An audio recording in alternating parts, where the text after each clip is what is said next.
लोग। और आज की जो क्लास है आप अगर सभी हमें सुन पा रहे हों तो जल्दी से क्लास स्टार्ट करते हैं। आप सभी को हमारी आवाज़ आ रही होगी। किसी तरह का डाउट हो तो ज़रूर बताइएगा, जल्दी से बताइए फटाफट।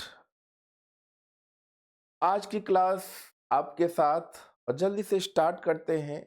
मेमोरी टॉपिक आपके सामने चल रहा था मेमोरी टॉपिक आपके सामने चल रहा था मेमोरी टॉपिक आपका चल रहा था। और इसमें जो हम लोगों के पास जो चीज़ें टॉपिक बच गई थी उनको हम लोग यहाँ पे देखते हैं। सभी लोग ध्यान दीजिएगा, मेमोरी में हम लोग पढ़ चुके थे। मेमोरी का जो स्ट्रक्चर था उसमें हम लोगों ने वोलेटाइल मेमोरी भी पढ़ चुके हैं, नॉन वोलेटाइल मेमोरी भी पढ़ चुके हैं। और उसी के कुछ पन्ने हैं जो हमें जानने हैं। प्राइमरी का कुछ प्रोसेस है भाई, मेमोरी में हम लोग प्राइमरी मेमोरी पढ़ रहे थे तो उसी का एक टॉपिक है जिसको हम लोग बोलते हैं कैशे मेमोरी। क्या बोलते हैं बेटा? कैशे मेमोरी बोलते हैं, कैशे मेमोरी। ध्यान दीजिएगा सारे बच्चों, कैशे मेमोरी। अब बेटा कैशे मेमोरी क्या होती है? सारे मेरे प्यारे प्यारे देवियों सज्जनों, मेरे लाल मेरे बच्चों ध्यान दीजिएगा। कैशे मेमोरी की बात चल रही है, कैशे मेमोरी की बच्चों बात चल रही है, कैशे मेमोरी। अब ये कैशे मेमोरी होती क्या है? कैशे मेमोरी क्या होती है इसके बारे में हम लोग जानेंगे। जो बहुत ही अच्छी चीज़ है, कैशे मेमोरी होती क्या है इसको आज हम लोग समझेंगे। देखिए, सबसे पहले अगर हमें कैशे मेमोरी समझना है तो हमें प्राइमरी मेमोरी का एक जो पार्ट है जिसको हम लोग बार बार बोल चुके हैं, रैम। रैम का मीन्स होता है रैंडम एक्सेस मेमोरी। रैम का मीन्स होता है रैंडम एक्सेस मेमोरी। क्लियर है ना? रैम हमारे पास, मैंने आपको बताया था, वोलेटाइल मेमोरी का एक पार्ट है। वोलेटाइल मेमोरी का एक पार्ट है क्योंकि वोलेटाइल एक कंडीशन है। वोलेटाइल मेमोरी का एक पार्ट है, ठीक है। वोलेटाइल मेमोरी का क्या है? एक पार्ट है। वोलेटाइल का एक कंडीशन है। अब रैम हमारे पास कैसी मेमोरी होती है? तो रैम को मैंने उस दिन बताया भी था कि रैम को हम लोग टेम्परेरी मेमोरी बोलते हैं। क्यों बोलते हैं? क्योंकि जब तक पावर ऑन है सब कुछ होल्ड है, तो हम इसे टेम्परेरी मेमोरी, होल्ड मेमोरी तो बोलते ही हैं। साथ में इसे हम लोग मेन मेमोरी भी बोलते हैं। साथ में हम इसे लोग मेन मेमोरी भी बोलते हैं। अब रैम की कोई कैपेसिटी तो रहती है, रैम की कैपेसिटी तो रहती है। ध्यान दीजिएगा, अब रैम की कैपेसिटी अगर आपके सिस्टम में रैम लगी है तो 4 GB 8 GB कुछ तो होगी ही। या तो रैम हम बोलते हैं कि यार हमारे सिस्टम में 4 GB लगी है, कोई कहता है सर 8 GB लगी है, कोई कहता है सर 16 GB लगी है। कोई दिक्कत नहीं है, जितनी भी लगी हुई है। अब यहाँ पर अगर आप देखें 4 GB 8 GB 16 GB अगर आप देख रहे हो, क्लियर है ना? तो इतनी चीजें आपको पता है कि भाई मेमोरी है, कैशे मेमोरी है, और कैशे मेमोरी में रैम का योगदान तो 100% है। अब कैसे है, कैसे इसका योगदान है? तो सबसे पहले हमें ध्यान देना है, रैम हम समझ गए कि सबसे पहले जब भी कंप्यूटर स्टार्ट करेंगे तो रैम का इंट्रोडक्शन तो हमें मिलेगा। रैम का इंट्रोडक्शन तो हमें मिलेगा। दूसरा इसका बेटा पार्ट है। दूसरा इसका पार्ट कौन सा है? तो मैंने पहले भी बता रखा है कि दूसरा इसका पार्ट जिसको हम लोग पढ़ चुके हैं, क्योंकि हम पढ़ चुके हैं तभी हम इसको समझा रहे हैं। तो दूसरा पार्ट बेटा क्या है? यहाँ पे CPU है। और CPU क्या है? आप सभी को पता है प्यारे बच्चों, ब्रेन ऑफ कंप्यूटर है। इसमें मैंने कोई डाउट अभी तक नहीं रखा है कि हमारे पास CPU क्या है? ब्रेन ऑफ कंप्यूटर है। और CPU को बेसिक जो इसके भाग हैं, CPU का जो एक बेसिक भाग है जिसको मैंने दो अलग अलग और पार्ट भी बताए हैं। एक ALU है, ALU मतलब अर्थमेटिक लॉजिक यूनिट है। दूसरा इसका पार्ट क्या है? CU है, जिसको हम लोग कंट्रोल यूनिट बोलते हैं। बेसिक पार्ट, ठीक है, इंपॉर्टेंट पार्ट। क्योंकि ALU क्या करता है? अगर plus minus into division less than greater than equals to, जितने भी ये पार्ट हैं वो सब ALU करता है। CU क्या होता है? जब हम डेटा इनपुट कराते हैं, जब हम डेटा इनपुट कराते हैं, जब प्रोसेस होने की बारी आती है, जब तक फाइनल आउटपुट ना आ जाए, सीयू पूरी एक साइकिल चलाता रहता है। सीयू क्या चला रहा है? साइकिल, चाहे हिंदी में लिखें चाहे इंग्लिश। तो सीयू जब तक फाइनल आउटपुट ना आ जाए, सीयू जब तक फाइनल आउटपुट ना आ जाए, प्यारे बच्चों ध्यान रखिएगा, तब तक सीयू काम करता है। मतलब कल ही मैंने इससे क्वेश्चन पूछा था कि सीयू एग्जीक्यूशन तक काम करता रहता है जब तक आउटपुट मतलब डेटा एग्जीक्यूट ना हो जाए। इसका ALU CU basic part most important part है ही है, बट इसका एक टेम्परेरी पार्ट भी होता है। इस टेम्परेरी पार्ट को ही हम लोग बोलते हैं मेमोरी यूनिट। क्या बोलते हैं? Memory unit. क्योंकि सीपीयू की अपनी तो कोई मेमोरी नहीं होती, बट एक ऐसी मेमोरी होती है जिसको हम लोग यहाँ पर क्या बोल रहे हैं? मेमोरी यूनिट, मतलब रजिस्टर्स। और रजिस्टर क्या है? जहाँ पे एक रजिस्टर भी तो हमारे कंप्यूटर में मेमोरी है, जहाँ पे डेटा कुछ समय के लिए, जब तक ऑपरेशन हो रहा है तब तक डेटा होल्ड करेगा टेम्परेरी रूप से। इतना क्लियर हो गया? तो कैशे मेमोरी में हमें बस इतना पढ़ना है कि एक तरफ हमारे पास रैम है, एक तरफ रैम है और एक तरफ है सीपीयू। एक तरफ रैम है और एक तरफ है सीपीयू, ठीक है? और रैम और सीपीयू के बीच ही काम करती है कैशे मेमोरी। तो भाई रैम और सीपीयू के बीच ही कौन सी मेमोरी काम कर रही है? एक तरफ मैंने क्या बोला कि रैम है, एक तरफ क्या है? तो मैंने बोला सीपीयू है। और रैम और सीपीयू के बीच, रैम और सीपीयू के बीच ही जो मेमोरी काम करेगी उसे ही हम लोग बेटा बोलते हैं कैशे मेमोरी। उसे ही क्या बोलते हैं? Cache memory. क्या बोलते हैं? Cache memory. तो रैम और सीपीयू के बीच की जो बेटा मेमोरी होती है प्यारे बच्चों, कौन सी मेमोरी होती है?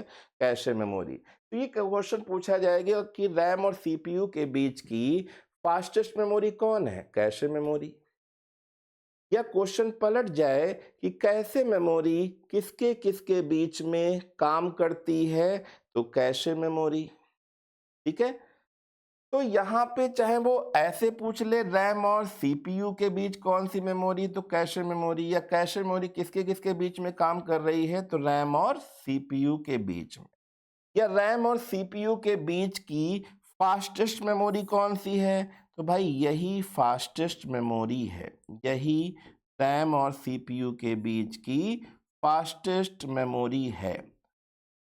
किसके बीच में? रैम और सीपीयू।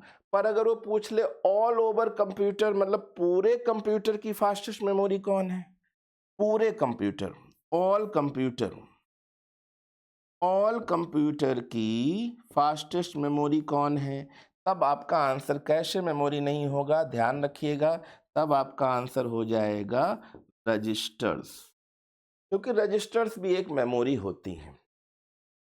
अब क्वेश्चन ये बनता है कि यार ये रैम और सीपीयू के बीच की फास्टेस्ट मेमोरी कैसे? कैशे कैसे कैशे कैसे फास्टेस्ट मेमोरी है? कैशे कैसे फास्टेस्ट मेमोरी है? तो यहाँ पर जैसे आप सभी लोग हैं, तो जैसे चाहे कोई भी स्टूडेंट हो, पवन हो, सुमित हो, सरला हो, पूजा हो, कोई भी हो, तो जैसे पवन हो, पूजा हो, सरला हो, कोई भी बच्चा हो, जैसे अगर हम उससे पूछें, आज सभी लोग 20, 22, 25 साल के आसपास ही हैं आप सभी लोग, ठीक है? या तो आप 19, 20, 25 के आसपास का ही डेटा है। अगर हम आपने से पूछें, अगर हम आपसे पूछें, ये तो आपका क्या है? पूरा खोपड़ी, जहाँ पे हम ब्रेन की बात कर रहे थे, स्पेस की बात भी कर रहे हैं, मेमोरी मतलब कुछ स्पेस भी होगा, कुछ बहुत पुराना डेटा भी भरा होगा जो बहुत टेम्परेरी होगा। अब जैसे हम बात कर रहे हैं टेम्परेरी डेटा जिसकी आज की क्लास में कोई योगदान नहीं है, तो जैसे अगर मैं पूछूं, चाहे वो मैंने क्या बोला, चाहे सरला हो, पूजा हो, पुनीत हो, साइलेंट बॉय हो, आशीष हो, कोई भी XYZ कोई भी बच्चा हो, मैं उससे बस इतना क्वेश्चन पूछूंगा कि क्लास 8th में, भाई क्लास 8th तो सभी ने किया होगा, क्लास 8th में आपकी मैथ की टीचर या हिंदी की टीचर का नाम बताइए। मेरा इतना क्वेश्चन करने पे ही आपकी देखिए मेमोरी में खड़बड़ मचने लगी, और खड़बड़ मचते ही इस ब्रेन में से कोई ऐसा डेटा निकलेगा, क्योंकि यहाँ पे होता ही है, क्योंकि सीपीयू क्या है, ब्रेन है, ब्रेन से तुरंत डेटा फेच हुआ। फेच मतलब होता है पुनः प्राप्त करना। तो आपने तुरंत बताया कि सर 8th क्लास में जो आर्ट का लेक्चर होता था, मतलब कला, वो तो कोई मैडम ही होंगी, हिंदी के मैडम का ये नाम था, मैथ के टीचर ये नाम था।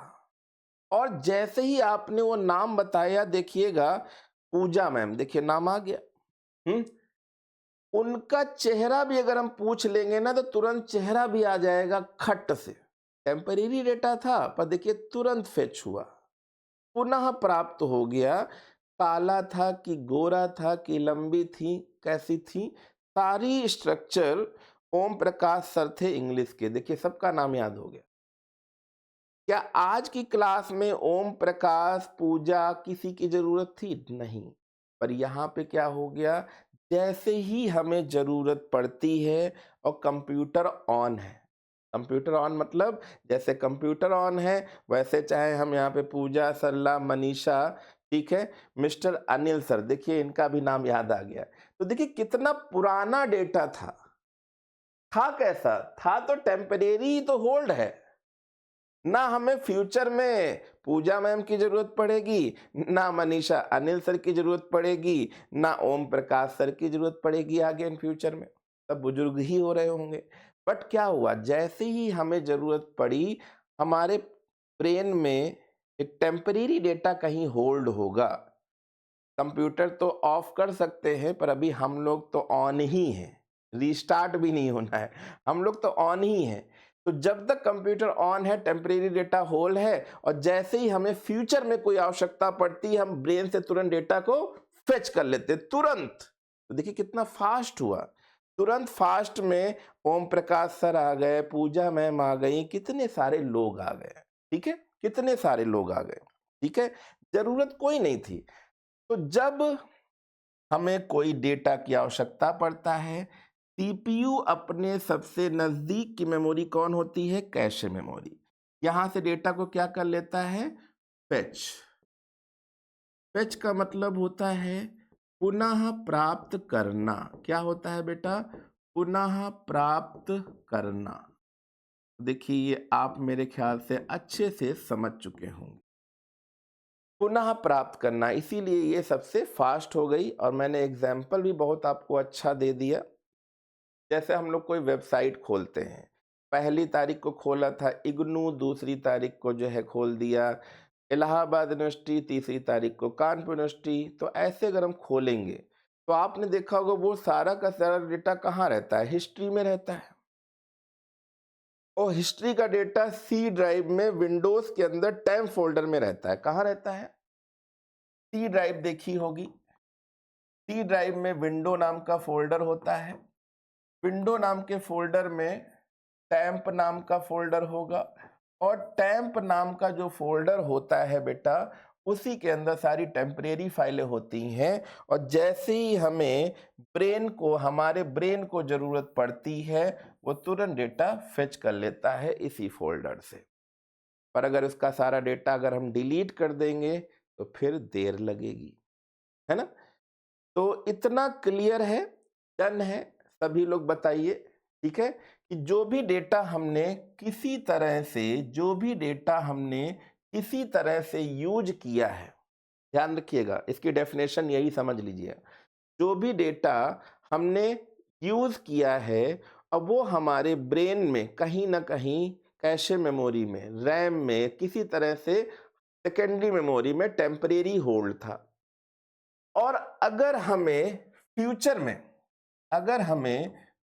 में किसी तरह से उसकी आवश्यकता पड़ती है तो वो इसको बहुत जल्दी सीपीयू की सबसे नजदीक की मेमोरी कौन है, कैशे मेमोरी से डेटा को फेच कर लेता है। फेच मतलब पुनः प्राप्त कर लेता है। इसीलिए सीपीयू के सबसे पड़ोस की मेमोरी कैशे मेमोरी है, जो सबसे फास्टेस्ट मेमोरी कहलाती है, जो सबसे फास्टेस्ट मेमोरी कहलाती है। तो रैम और सीपीयू के बीच की fastest memory cache memory. Cache memory किसके किसके बीच में काम कर रही है, तो रैम और सीपीयू। डन है ना?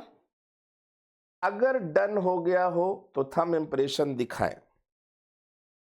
हाँ, सी ड्राइव में विंडो के अंदर टेम्प फोल्डर होता है, उसी के अंदर आपको सारी टेम्परेरी फाइलें मिलेंगी। ठीक है, पुनः प्राप्त करना। Very good Sharma ji, very good, सभी लोग वेरी गुड। ठीक है, हाँ शॉर्टकट भी, हाँ टेम्प, अगर आप रन कमांड से जाते हैं तो ये वाला भी आप यूज कर सकते हैं। क्लियर है ना? वेरी गुड सभी को।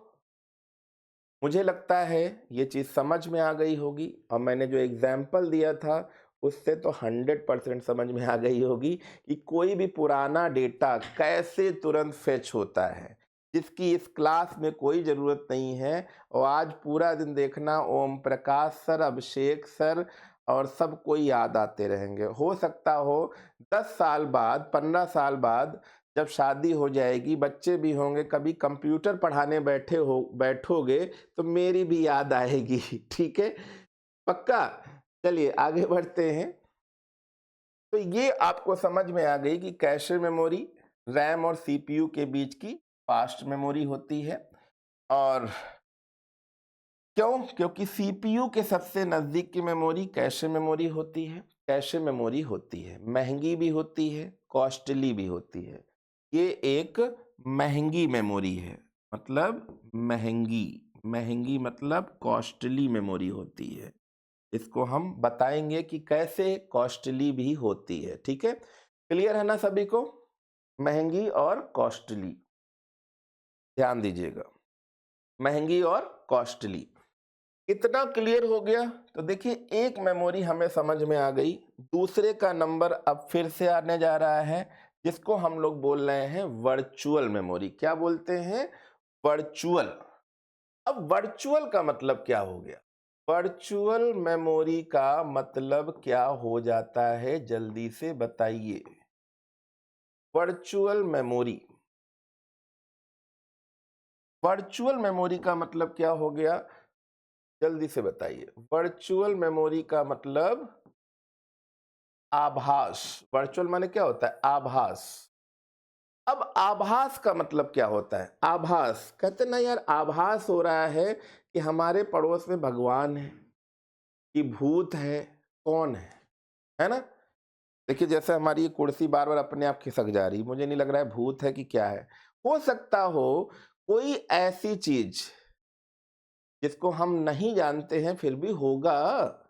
तो कोई एक ऐसी मेमोरी जिसको हम वर्चुअल मेमोरी बोल रहे हैं, जिसको हम वर्चुअल मेमोरी बोल रहे हैं। वर्चुअल मतलब आभासीय, वर्चुअल मतलब आभासीय। आभासी का मतलब क्या होता है? जैसे एक मूवी में कहता है ना कि हम माने या ना माने, अगर हम भगवान को मानते हैं तो शैतान को भी मानते हैं, अगर हम भगवान को मानते हैं तो हम शैतान को भी मानेंगे और मानना पड़ेगा। ठीक है, और शैतान और भूत को मानते हैं तो भगवान को भी मानना पड़ेगा। ठीक है, और इस दुनिया में चलाने वाले सब कोई हैं, बस हम उनका आभास कर पाते हैं, देख नहीं पाते हैं। ठीक है, देखने वाली नजर हम लोगों की अभी उतनी हुई नहीं है। भाई पुराने समय से लेकर अभी हमें क्या दिख रहा है कि 1 किलोमीटर तक ये चीज हमें दिख रही है, या तो मंदिर या मस्जिद दिख रहा है, बस इतने में ही हम देख पा रहे हैं। पर किसी ने तो कुछ ऐसा बनाया, धीरे धीरे दूरबीन आई, टेलीस्कोप आया, दूरबीन से हमने दूर की चीज देखी, हाँ अब तारे भी दिखने लगे, धूमकेतु तारा भी दिखने लगा। फिर सूक्ष्मदर्शी आई, टेलीस्कोप आया, तो हम देखिए यहाँ पे कितने सारे जर्म हैं, पर हमारी नॉर्मल आंखें नहीं देख पा रही ना, पर हमने वो धीरे धीरे जर्म्स भी देखे, टेलीस्कोप। उसी तरह से नजरें अभी उतनी शक्तिशाली नहीं हुई हैं कि कुछ ऐसी नेचुरल चीजें भी देख सके। पर हाँ, यहाँ पे बस मेन कॉन्सेप्ट है वर्चुअल। कि कंप्यूटर के अंदर कुछ वर्चुअल मेमोरी भी होती हैं। अब वो कैसे होगी, चलिए इसके बारे में भी हम लोग शुरुआत करते हैं। देखिए, हर चीज को समझाने के 10 तरीके हम बताते हैं कि किसी तरह से आप उसको समझ पाए। और देखिए, प्राइमरी सेक्शन चल रहा है, तो प्राइमरी अगर सेक्शन चल रहा है, वर्चुअल मेमोरी किसका पार्ट है? वर्चुअल मेमोरी किसका पार्ट है? प्राइमरी मेमोरी का ही तो है। और प्राइमरी मेमोरी का अगर पार्ट है, तो बस इतना ध्यान रखिएगा, प्राइमरी मेमोरी का पार्ट है तो बस इतना ध्यान रखना है कि रैम आएगा, राम जी का नाम आएगा। अगर हम रैम की बात कर रहे हैं बेटा, तो फिर से हम लोग रैम को क्या बोल रहे हैं? टेम्परेरी मेमोरी बोल रहे हैं। क्या बोल रहे हैं? टेम्परेरी मेमोरी बोल रहे हैं। क्या बोल रहे हैं? होल्ड मेमोरी बोल रहे हैं। ठीक है, temporary memory, hold memory, temporary memory और होल्ड मेमोरी। इसी को हमने मेन मेमोरी बोला है, इसी को हमने मेन मेमोरी बोला है। ठीक है, इसी को हमने एक नाम दिया था प्यारे बच्चों, read and write memory. Read and write memory. क्या बोला? Read and write memory, main memory. अब रैम हमारे पास कितनी लगी है? मान लेते हैं 8 जीबी लगी है। कितनी लगी है? 8 जीबी। अच्छे से समझिएगा।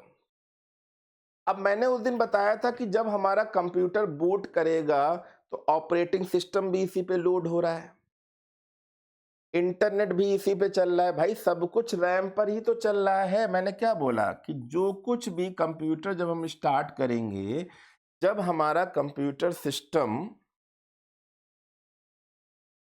भाई कंप्यूटर सिस्टम क्या होगा? Boot system. क्या होगा? बूट। बूट मतलब स्टार्ट। देखिए, लिखे सब दे रहे हैं, भूलने की जिम्मेदारी और सीखने की और समझने की, याद करने की जिम्मेदारी आप लोगों की है। स्टार्ट करते ही ऑपरेटिंग सिस्टम हो या लिखने का काम हो या इंटरनेट चलने का काम हो, इंटरनेट चलने का काम है, मतलब कंप्यूटर पे जो कुछ भी चल रहा है सब रैम पर ही दारोमदार है। किस पे है? रैम पर ही दारोमदार है। तो अब सोचिए, 8 जीबी रैम लगी है। कितनी जीबी स्पेस का लगा है? 8 जीबी रैम लगी है। और उसमें से कम इतनी सारी चीजें, ओएस भी लोड हो गया, इंटरनेट भी चल रहा है, लिख रहे हैं, तो मतलब 8 जीबी में से 6 जीबी लगभग लगभग यूज हो रही है। क्या हो रही है? यूज। अब यूज कैसे हो रही है? तो मैंने अभी तो बताया कि इंटरनेट, ओएस, सब कुछ रैम पर ही तो लोड है। तो कभी भी आप एमएस डॉस में जाके देखिएगा, रैम का स्पेस कितना बचा है वो बता देगा। ठीक है, अब इतनी सारी चीजें हैं, अब मात्र 2 जीबी बच रहा है। 2 जीबी। अगर ये 2 जीबी भी भर जाएगा, देखिए सिस्टम हैंग होने लगता है। अगर इस पे भी ज़्यादा लोड पड़ जाएगा, जब आप देखते हो बहुत देर यूट्यूब चला रहे हो, कभी इंटरनेट चला रहे हो, तो धीरे धीरे हैंग की पोजीशन पे चलने लगेगा। क्यों? क्योंकि जब आप इंटरनेट चला रहे हो, यूट्यूब चला रहे हो, तो चीज़ें डाउनलोड भी तो हो रही हैं टेम्परेरी, तो सारा लोड तो रैम पर ही पड़ रहा है। तो इसीलिए लोग देखिए, जब भी स्पीड बढ़ाने की बात करते हैं तो कहते हैं यार रैम बढ़वा लो, 8 जीबी से 16 जीबी करा लो, यही तो बोलते हैं। तो अब रैम हो गई। अब वर्चुअल मेमोरी का यूज कैसे? जैसे कुछ बच्चे होते हैं ना, आर्मी लवर जैसे, आपने देखा होगा कि जब हम लोग बोलते हैं कि यार हमें गेम खेलना है, अब गेम खेलने के लिए कई बार होता है ना कि यार उतना स्पेस ही नहीं ले रहा है, रैम भी कैपेसिटी नहीं है, तब भी हम लोग वर्चुअल मेमोरी का यूज कर लेते हैं। ठीक है, वर्चुअल मेमोरी का यूज करना स्टार्ट कर देते हैं, यही तो ना। अब इसका एक एग्जाम्पल मैं आपको दे दूं, एग्जाम्पल मैं आपको दे दूं, दूसरे पेज पे दे देता हूं। जैसे एक एग्जाम्पल ले लेता हूं मैं, डीवीडी का नाम आपने सुना होगा। डीवीडी, डीवीडी की कैपेसिटी, डीवीडी की कैपेसिटी कितनी होती है भाई? डीवीडी की कैपेसिटी कितनी होती है? सारे प्यारे बच्चों देख लीजिएगा, मैं एक एक चीज बता रहा हूं बिल्कुल आपको बच्चों की तरह। 4.7 जीबी कितना स्पेस होता है? 4.7 जीबी डीबीडी की कैपेसिटी हो गई। क्या हो गई? डीबीडी की कैपेसिटी हो गई, कोई डाउट नहीं होगा। डिजिटल वीडियो डिस्क या डिजिटल वर्सेटाइल डिस्क, डीवीडी। अब अगर हम बात कर रहे हैं किसकी? डीवीडी। अब डीवीडी, कल ही मैंने बताया था कि डीवीडी में क्या होगा, तो ये ट्रैक ही तो होते हैं, ध्यान दीजिएगा। कुछ लोग इतने ज्यादा काबिल होते हैं कि डीवीडी को ऐसे देख के बता देते हैं खाली है कि भरा है। इतने काबिल शायद आप लोगों में से भी कोई हो, ध्यान दीजिएगा। तो डीवीडी की कैपेसिटी 4.7 जीबी आपको यहाँ पे दिख रही है, और इसमें आपको क्या दिख रहे हैं? ट्रैक दिख रहे हैं, ठीक है, ट्रैक। और ये आपको सर्कल एरिया दिख रही है जिसपे हम लोग इसको होल्ड करते हैं। अब जब हम इस पे ही सर्कल पे होल्ड करेंगे, इस सर्कल पे ही होल्ड करेंगे, तो कहीं ना कहीं होल्ड करेंगे तो कहीं ना कहीं क्या होगा, इस सर्कल पे जब होल्ड होगा तभी तो किसी ना किसी हेड के द्वारा ही तो काम चलेगा। ये तो हो गई बेसिक सी बात, ये तो हो गई बेसिक सी बात हो गई। क्लियर ना? इतना क्लियर है? All clear? ठीक। Track DVD 4.7 GB. अब जैसे हम लोग बात कर लें, चाहे हमारे मम्मी पापा हों चाहे आपके मम्मी पापा हों, उनकी भी शादी हुई होगी, और शादी हुई होगी तो वीडियो बना होगा। और जब पुराने वीडियो बनते थे तो आपको पता होगा, या तो वो इस टाइप की कैसेट थी, तो कैसेट बेकार होने लगती थी तो लोगों ने डीवीडी बनवाना स्टार्ट कर दिया। अब पेन ड्राइव का मौसम आ गया, है ना? तो कई बार लोग बोलते हैं कि सर हमें डीवीडी में स्क्रैच पड़ गए हैं। क्या पड़ गए हैं? स्क्रैच। तो हो सकता है कि अगली बार चले ही ना, हमारी शादी का इतिहास ही मिट जाएगा। मतलब कि हमारी भी शादी हुई थी, शादी का इतिहास मिट जाएगा। समझ रहे मेरी बात? तो इसको आप करो, दूसरी डीवीडी पे राइट कर दो। अब दूसरी डीवीडी मतलब इसमें शादी का डेटा है। देखिए बच्चों की तरह समझा रहे हैं, शादी का डाटा है, शादी का डाटा इसमें है कि नहीं है? शादी का डेटा है। अब डीवीडी की कैपेसिटी कितनी है? 4.7 जीबी। तो मान चलो 4.7 जीबी ना, तो 4.3 जीबी के आसपास तो हो गई ना। ठीक है, इतना क्लियर है? इतना क्लियर है? ध्यान दीजिएगा। हाँ, अब पेन ड्राइव बनवाते हैं, वो पेन ड्राइव की बात नहीं हो रही है, बट मैंने क्या बोला? डीवीडी। अभी बहुत सारी लोगों, मैंने क्या बोला? मम्मी पापा की बात कर रहे हैं, आज की बात नहीं कर रहे हैं। अब बहुत लोगों के मम्मी पापा आते हैं मेरे पास, सर वो डीवीडी रखी है और उसमें शादी की है, और शादी का डेटा डिलीट हो जाएगा तो सब पुराना इतिहास, बाबा दादा सब उसमें थे तो चले जाएंगे, तो क्या करें? तो हम कहते हैं भाई अपनी पुरानी डीवीडी ले आओ। हमारे पास भी क्या लगा हुआ है? ध्यान दीजिएगा, एक हमारे पास डीवीडी राइटर लगा हुआ है। क्या लगा हुआ है? DVD writer. आप सभी लोगों ने सुना होगा, कोई डाउट नहीं है, डीवीडी राइटर। डीवीडी राइटर को जैसे ही हम यहाँ पे बटन दबाएंगे तो एक चीज बाहर ऐसे आ जाएगी, उसमें ही तो हम लोग डीवीडी लगाते हैं, उसी में हम लोग डीवीडी लगाते हैं। तो जैसे ही हमने ये बटन प्रेस किया, ये चीज क्या बाहर आ गई? तो हम इसे बोलेंगे ड्राइव। क्या बोलेंगे बेटा? ड्राइव बाहर आ गई, ड्राइव। अब ड्राइव बाहर आ गई तो अब हम क्या करेंगे? पुरानी वाली डीवीडी लगाएंगे कि ब्लैंक वाली लगाएंगे? ये देखिए पुरानी शादी का डेटा है, और ये बिल्कुल अभी न्यू है। ये अभी क्या है? बिल्कुल न्यू है। तो ओल्ड वाली लगाएं कि न्यू वाली लगाएं? जल्दी से बताइए।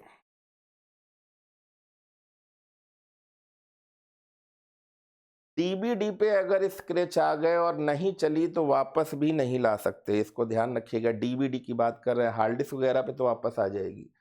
ठीक है, अब क्या करेंगे? हम ये पुरानी वाली डीवीडी इस पे लगाएंगे और बटन दबाएंगे, ये गई अंदर। अब क्या करेंगे? ध्यान दीजिएगा। अब एक सॉफ्टवेयर होता है जिसको हम लोग बेटा बोलते हैं नैरो। हालांकि अब तो ये सब चीजें गायब ही हो रही हैं नए जमाने के हिसाब से।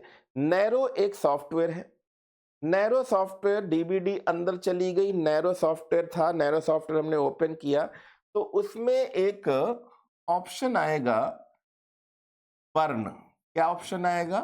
बर्न। क्या आएगा? बर्न। अब बर्न का मतलब यहाँ पे जला नहीं देना है, बर्न का मतलब ऐसा नहीं जला देना।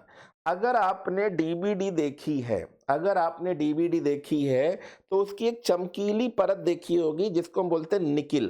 कई बार देखो लोग नाखून से उसे उखाड़ देते हैं, पतली पतली वो फिल्म होती है। तो बर्न करता है मतलब उसको वो हीट करेगा, ऊपर वाला एरा हीट करेगा, बर्न करके क्या उठा लेगा? इमेज। बर्न करके क्या उठा लेगा? इमेज। बर्न करके क्या बना लेगा? इमेज। क्या उठा लेगा? इमेज होल्ड कर लेगा। क्या कर लेगा? Image hold. नहीं समझे? इमेज। तो इमेज की अगर हम लोग बात करें, इमेज होल्ड कर ली। जैसे आपने देखा होगा इस समय बॉर्डर 2 मूवी आई, बॉर्डर 2 मूवी आते ही क्या हो जाता है, कई सारे ऐसे ऐप है जिसपे उनका डुप्लीकेट और रिकॉर्डेड पड़ जाता है। अगर हम ज्यादा नहीं 15 साल पीछे चले जाएं तो कोई मूवी जैसे ही आती थी, जैसे ही मूवी आती थी उसकी नकली डीवीडी बन जाती थी, नकली डीवीडी मार्केट में बन जाती थी।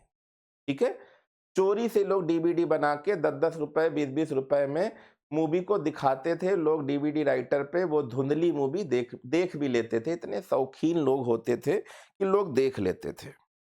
ठीक है, उस डीवीडी को क्या बोलते थे हम लोग, जो चोरी से बनाई जाती थी? आपको पता ही होगा। ठीक है, तो हमने वो इमेज बना ली, अब वो इमेज होल्ड हो गई। कहाँ होल्ड हो गई? अब देखिए इमेज कितनी बनेगी, तो भाई जो डीवीडी शादी का डेटा था, मतलब इमेज मान लेते हैं 4.3 जीबी के आसपास तो हो गई ना, तो 4.2 जीबी का होगा, क्योंकि डीवीडी की कैपेसिटी वैसे तो 4.7 जीबी है, पर मान लेते हैं 4.34 जीबी तो डेटा उसमें होगा ही।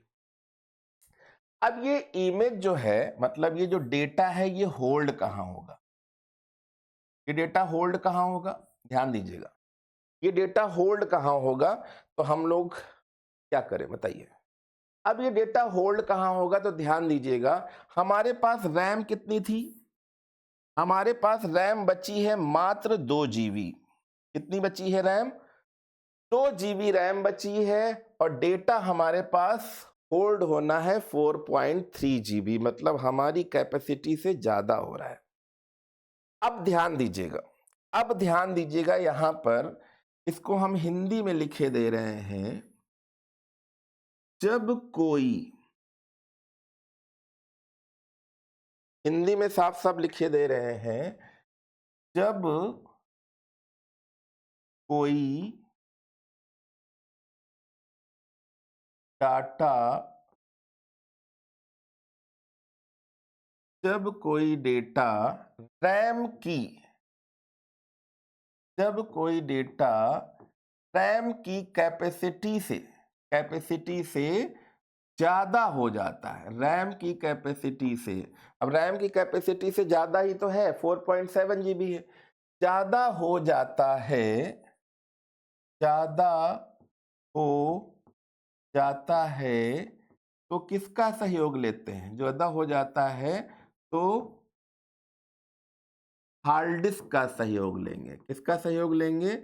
एचडीडी का सहयोग लेंगे। तो भाई हमारे पास इसमें 2 जीबी का स्पेस ही बचा है। कितना स्पेस बचा है? 2 जीबी का। तो हमारे कंप्यूटर में एक चीज और भी तो लगी है जिसको हम लोग बोलते हैं हार्ड डिस्क ड्राइव। और हार्ड डिस्क तो आजकल बेसिकली सबके में 1 टेराबाइट के आसपास लगी है। कितनी भरोगे? हालांकि कुछ लोग भर देते हैं, पर कितनी भरोगे? 1 टेराबाइट में आपने 200 जीबी, 300 जीबी, 400 जीबी, 500 जीबी भर दी होगी, तब भी अभी भी 100-150 जीबी चाहे जितनी भर दो बच गई होगी। तो अगर इसमें अभी भी 100 जीबी बची है, कितनी बची है? 100 जीबी। तो भाई इसके हिसाब से तो बहुत हाई है ना। तो अब रैम ने देखा कि हमारी कैपेसिटी से ज्यादा डेटा है, हमारी कैपेसिटी से बहुत ज़्यादा डेटा हो गया है, क्षमता से ज़्यादा डेटा हो गया है। तो रैम ने क्या कहा, हमें नहीं पता चला, देखो मैंने इसीलिए बोला है आभासी, हमें नहीं पता। पर क्या हुआ, रैम ने देखा कि जब हमारी कैपेसिटी से ज़्यादा डेटा हो गया है, तो उसने देखा कि हमारे पास और कहाँ डेटा है। जैसे कई बार शादी बारात के समय आ गए हैं, कभी कुछ ऐसा हो जाता है कि हमारे पास अब उतनी क्षमता नहीं रह गई ही कि हम ये कर पाए, तो हम दूसरों का सहयोग लेते हैं ना, बिना पता चले ही कुछ रिश्तेदार पैसे या कुछ चीज़ों में मदद कर देते हैं, पता भी नहीं चला कहाँ से पैसा आया और काम भी हो गया। तो वर्चुअल स्थिति है, ठीक है। तो जब रैम और हार्ड डिस्क की कैपेसिटी से, जब रैम और हार्ड डिस्क की कैपेसिटी से जो स्पेस बनेगा, क्यों बनेगा, जब कोई डेटा रैम की क्षमता से ज़्यादा हो जाता है तो हम लोग हार्ड डिस्क और रैम की कैपेसिटी से जो ये दूसरी नई जगह मेंटेन करते हैं, इसी को हम लोग बोलते हैं आभासी मेमोरी। क्या बोलते हैं, आभासीय मेमोरी या वर्चुअल मेमोरी। क्लियर है ना। या वर्चुअल मेमोरी किसके किसके बीच में काम कर रही है, तो वर्चुअल मेमोरी रैम और हार्ड डिस्क के बीच में काम करती है। और वर्चुअल मेमोरी क्यों क्रिएट होती है, तो जब कोई डेटा रैम की कैपेसिटी से ज़्यादा हो जाता है तो हार्ड डिस्क का सहयोग ले लेते हैं। क्लियर है ना। क्लियर। तो रैम और हार्ड डिस्क के सहयोग से जो बना वो वर्चुअल मेमोरी है, ठीक है। अब कैसे काम करेगा, इसको भी ध्यान दीजिएगा। तो मैंने अभी बताया कि 4.3 GB डेटा कहाँ होल्ड हो गया, 4.3 GB डेटा कहाँ होल्ड हो गया, तो 4.3 GB डेटा होल्ड हो गया वर्चुअल मेमोरी में। कहाँ होल्ड हो गया बेटा, वर्चुअल मेमोरी में होल्ड हो गया ना। क्लियर। अब अच्छा देखो, या तो होल्ड कर लो या तो हम इसको डी ड्राइव में सेव भी कर सकते हैं। जैसे पहले क्या होता था कि कोई मूवी आ गई, अब मूवी आ गई, बॉर्डर 2 हो या बॉर्डर की बात कर ले, अब एकदम से मार्केट में हजारों सीडी भेजनी थी, हजारों सीडी की जल्दी भेजो, सबको देखनी है, सबको बेचो फटाफट फटाफट, फर्जी मूवी, ठीक है। तो होता क्या था कि इमेज को सेव कर लिया और इमेज से फिर हम 100 डीवीडी सीडी बनाते रहते थे, और ये उसी तरह से होल्ड हो गई या सेव हो गई। पर यहां पे मैंने कहा, क्या बोला, होल्ड हो गई। होल्ड। आप लोगों ने एक मूवी देखी होगी, नागिन मूवी। नागिन मूवी में आपने देखा होगा, जब नागिन वाला वो गाना चल रहा होता है तब उसमें नाग को कोई गोली मार देता है, नाग को कोई गोली मार देता है ना, तो नागिन की आंखों में क्या होल्ड हो जाता है, इमेज जो बर्न होती है ना, वो इमेज होल्ड हो गई, वो इमेज क्या हो गई थी, होल्ड हो गई थी, ठीक है ना। अगर वो मूवी देखी होगी तो इमेज क्या हो गई, वो इमेज जो बर्न हुई थी वो इमेज हो गई होल्ड। जब तक वो पांचों का टारगेट कंप्लीट ना हो जाए डेटा वो इरेज नहीं होगा, ठीक है। उसी तरह से यहां पे भी है। अब जैसे ही आपने देखा 4.3 GB डेटा होल्ड कहाँ है, वर्चुअल मेमोरी। ये एक आभासी मेमोरी है, कोई ऐसी कोई जगह नहीं है जो कुछ हो, आभासी मेमोरी थी 4.3 GB। अब हम क्या करेंगे, ये नई वाली डीवीडी, पुरानी वाली डीवीडी निकाल के नई वाली डीवीडी लगाएंगे, फिर नैरो सॉफ्टवेयर से हम बर्न इमेज कर देंगे। अब धीरे धीरे धीरे धीरे ध्यान दीजिएगा, धीरे धीरे जैसे जैसे इमेज इस पे आएगी, धीरे धीरे इमेज जैसे इस पे आएगी, धीरे धीरे इस पे आएगी, वहां से डेटा, यहां से डेटा क्या हो जाएगा, कम हो जाएगा, यहां से डेटा क्या हो जाएगा, कम हो जाएगा। वर्चुअल मेमोरी खाली होती जाएगी, वर्चुअल मेमोरी क्या हो जाएगी, खाली हो जाएगी। हाँ, नागिन का बदला ठीक है। देखो कितनी बार मैं रिपीट कर रहा हूं चीजों को समझाने के लिए कि एक बार अगर समझ में आ जाए तो जिंदगी भर लड़के बच्चे पोते तक याद रहे, ठीक है। ऐसा मैं समझाने का, नहीं तो एक ही बार में शुरुआत में बोल देते वर्चुअल मेमोरी क्या है। तो बच्चों ध्यान लिख लीजिए, जो मेमोरी हार्ड डिस्क और रैम के बीच में काम करे वर्चुअल मेमोरी। कैशे मेमोरी क्या है? वह मेमोरी जो रैम और सीपीयू के बीच में काम करे। लो 30 सेकंड में पूरा, पर मैं 1 घंटा लगा रहा हूँ समझाने के लिए, ठीक है, अच्छे से अच्छे।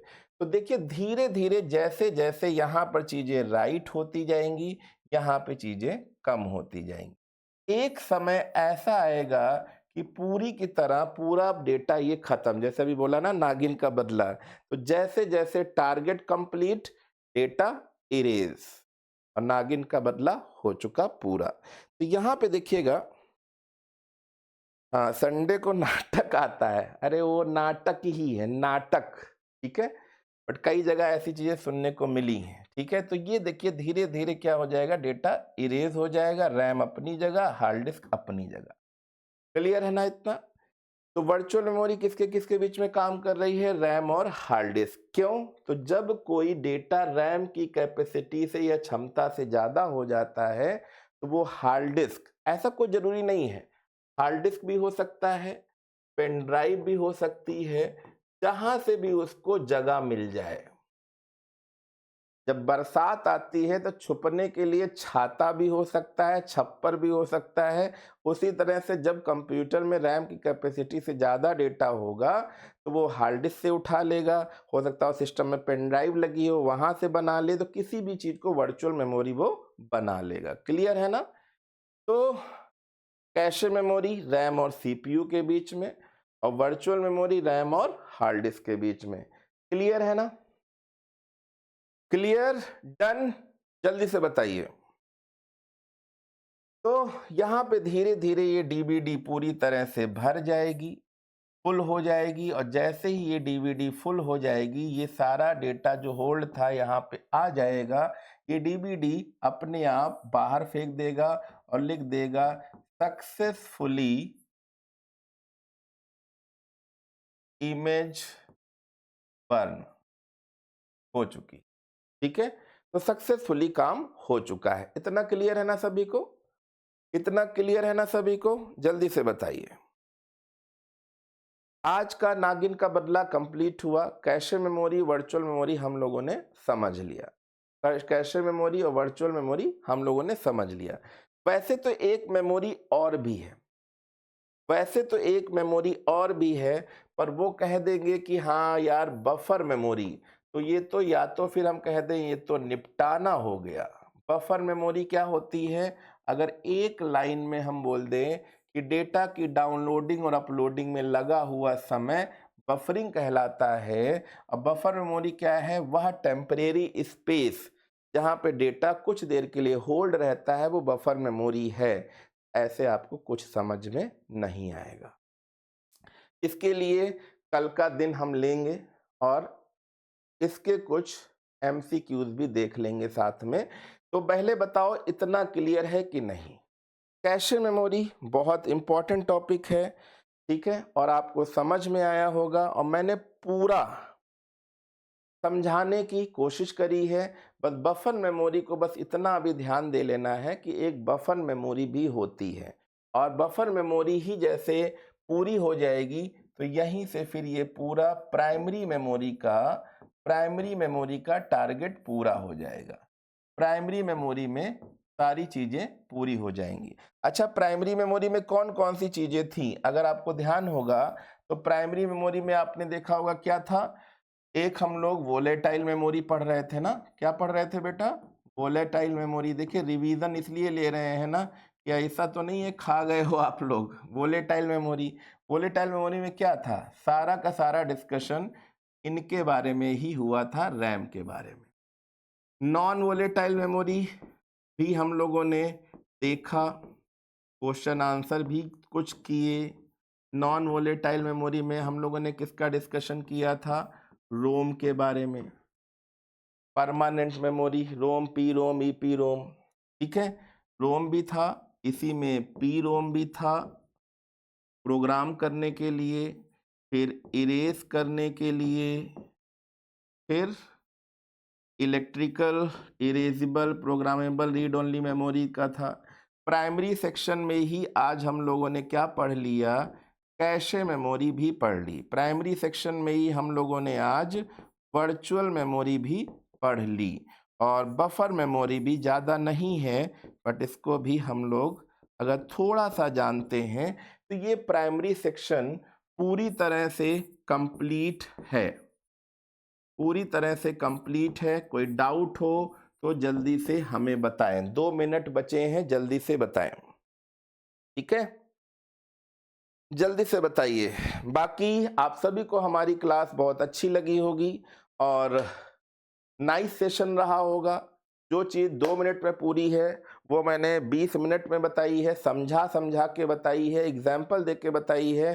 कोई भी अभी भी डाउट हो तो प्लीज़ संपर्क करें पुनीत सर से 12 से 1, और कल हम लोग बफर मेमोरी और सेकेंडरी मेमोरी के बारे में भी पढ़ेंगे, डिटेल सहित पढ़ेंगे। तो तब तक के लिए आज का जो सेशन हुआ उसके लिए धन्यवाद, ठीक है। जय हिंद, जय भारत, भारत माता की जय। चलिए मिलते हैं कल फिर से। हाँ, main memory, hold memory, temporary memory, read and write memory हम लोग सब कुछ पढ़ चुके हैं, सब कुछ पढ़ चुके हैं। तो बस इसको ही ध्यान देते रहना है, ठीक है।